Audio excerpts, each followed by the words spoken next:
ఉమ్మడి ఆదిలాబాద్ జిల్లాలో భారీ వర్షం నష్టాన్ని మిగిల్చింది. తాజా పరిస్థితి మా ప్రతినిధి మణికేశ్వర్ అందిస్తారు. మణికేశ్వర్. ఉమ్మడి ఆదిలాబాద్ జిల్లా భారీ వర్షాలతో అతలకుతలమైంది. వర్షం కాస్త తెరిపినిచ్చింది. ఇప్పుడు నష్టం ఏంటి అనేది మిగిలి ఉంది. దాన్ని పరిశీలించడానికి అధికార యంత్రాంగం పూర్తిగా నిమగ్నమై ఉంది. ప్రధానంగా వ్యవసాయము, పంచాయతీరాజు, R&B శాఖలకు బాగా నష్టం జరిగింది. ఉమ్మడి ఆదిలాబాద్ జిల్లాలో పంచాయతీరాజ్ విభాగం పరిధికి వచ్చే రహదారులు మొత్తం 8,000 కిలోమీటర్ల విస్తరించి ఉన్నాయి. అందులో దాదాపు జిల్లాకు ఆదిలాబాద్కు ఒక 200, మంచిర్యాలకు ఒక 200, కుమరంభీం ఆసిఫాబాద్కు ఒక 200, నిర్మల్ జిల్లాకు ఒక 200 పట్టుకుంటే దాదాపు 800 కిలోమీటర్లు పాక్షికంగా అంటే నష్టమైనట్టుగా మనకు ప్రాథమికంగా అందుతుంది. ఇవి కేవలం పంచాయతీరాజ్ పరిధిలోకి వచ్చేవాడి. ఇక R&Bకి సంబంధించిన రోడ్లు ఏమైనా పూర్తిగా అంతే ధ్వంసమై ఉంటాయి. కానీ R&Bకి సంబంధించిన అధికారులు కానీ ఇంజనీర్ కానీ క్షేత్రస్థాయిలో లేకపోవడం కొంత అవరోధంగా కనిపిస్తుంది. పంచాయతీరాజ్ ఇంజనీర్లు మాత్రం క్షేత్రస్థాయిలో పనిచేస్తున్నారు. అంటే ఎక్కడెక్కడ ఏమేమి జరిగిందని చెప్పి ఆరాధించే ప్రయత్నం జరుగుతుంది. జిల్లా కలెక్టర్ నిర్వహించిన సమీక్షలకు వెళ్ళడం జరుగుతుంది. కానీ R&B అధికారులు మాత్రం కనిపించడం లేదు. ఎక్కడ ఉన్నారా లేరా అనేది ఒక ప్రశ్నకు తావించేలా కనిపిస్తుంది. ఇప్పుడు ప్రస్తుతం మనం ఆదిలాబాద్కు సంబంధించిన పంచాయతీరాజ్ ఈజీ శివరాం ఉన్నారు. సార్, ఉమ్మడి ఆదిలాబాద్ జిల్లాలో 16, 17 తేదీన కురిసిన భారీ వర్షాలతో పాటు ఇవాళ మొన్న కురిసిన భారీ వర్షాలతో రహదారులకు బాగా ధ్వంసమైంది. అసలు మీ దృష్టికి వస్తున్న నష్టం ఎంత ఉంటుంది జిల్లాల వారి? మా ఆదిలాబాద్ పంచాయతీరాజ్ డిపార్ట్మెంట్లో రూరల్ రోడ్ కనెక్టివిటీస్ దాంట్లో మేము ప్రధానంగా చేస్తూ ఉంటాము. ఉమ్మడి ఆదిలాబాద్ జిల్లాలో దాదాపు 8,000 కిలోమీటర్ రోడ్స్ ఉన్నాయి. దాంట్లో ప్రతి జిల్లాకి 2,000 అలా అనుకుంటే మనకు 8,000 కిలోమీటర్స్ మేము దాదాపు పంచాయతీరాజ్లో మేము నిర్మాణం చేసి ఉన్నాము.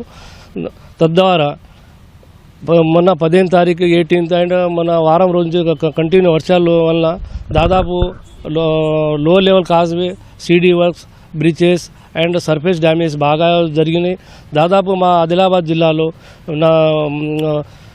క్షేత్ర స్థాయిలో ఇన్స్పెక్షన్ చేసి మేము అన్ని డే టు డే కలెక్టర్కు మరియు గవర్నమెంట్కు రిపోర్ట్ సబ్మిట్ చేస్తున్నాం.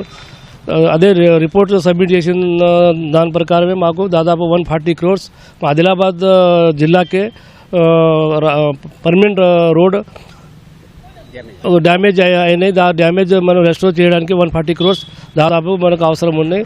టెంపరీకి దాదాపు మనకు మన ఆదిలాబాద్ జిల్లాలోనే కనీసం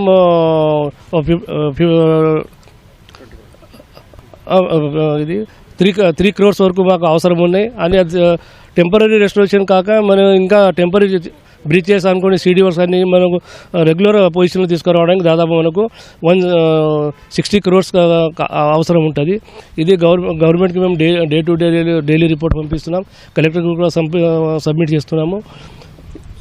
ఇప్పుడు ఒక రోడ్డు డ్యామేజ్ అయింది అనుకోండి, పూర్తిగా అంటే డ్యామేజ్ అయిన రోడ్డుని అంటే సంపూర్ణంగా పూర్తిగా పర్మనెంట్గా చేయాలంటే 1 కిలోమీటర్కి ఎంత ఖర్చు అవుతుంది సార్? 1 కిలోమీటర్కి దాదాపు 35 నుంచి 40 lakhs పర్ కిలోమీటర్కి మాకు దాదాపు బీటీ రోడ్ చేయడానికి అవకాశం ఉంటుంది. అంటే వీటన్నిటిని ఇప్పుడు ప్రభుత్వానికి నివేదికలు సమర్పించడానికి ఇంకెంత టైం పడుతుంది sir?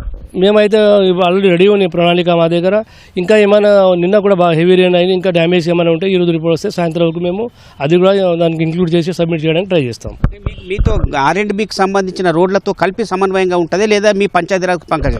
Only Panchayati Raj road R&B వాళ్ళు R&B చూసుకుంటారు. మాకు రూరల్ కనెక్టివిటీ రోడ్సే మండల్ లెవెల్లోనే మాకు ఏమో రూరల్ రోడ్స్ ఉంటాయి. ఆ తాలూకానే మేము బాధ్యత వహిస్తాం సార్. ఇది పంచాయతీరాజ్కి సంబంధించిన ఇంజనీర్ అభిప్రాయం. అంటే పంచాయతీరాజ్ R&B సమన్వయం కాకుండా ఇది రూరల్ మండల్ కనెక్టివిటీ రోడ్డు అంటే ఒక ధ్వంసమైన రోడ్డును శాశ్వతంగా పూర్తిగా నిర్మించాలంటే 1 కిలోమీటర్కు 40 లక్షలు ఖర్చు అవుతుందనే మాట ఆయన నుంచి వ్యక్తమవుతుంది.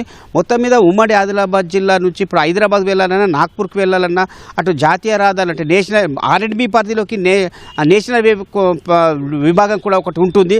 ఆ నేషనల్ హైవే విభాగంతో పాటు ఇటు పంచాయతీరాజ్ విభాగం R&B విభాగాల పైన ప్రభుత్వము లేదా జిల్లా యంత్రాంగం ప్రత్యేక దృష్టి సారిస్తే తప్ప R&Bని లేదా ఈ రోడ్డు కనెక్టివిటీ పూర్తి అయ్యేలా కనిపించట్లేదు. మొత్తం మీద ఈ ఆదిలాబాద్ జిల్లాలో 16, 17 కురిసిన వర్షాలతో పాటు నిన్న మొన్న కురిసిన వర్షాలు మాత్రం రహదారులకు మాత్రం తీవ్ర నష్టాన్ని మిగిల్చింది. ఇది ఇక్కడ పరిస్థితి. కెమెరామెన్ కిరణ్తో మణి, ఫోటో స్టూడియో.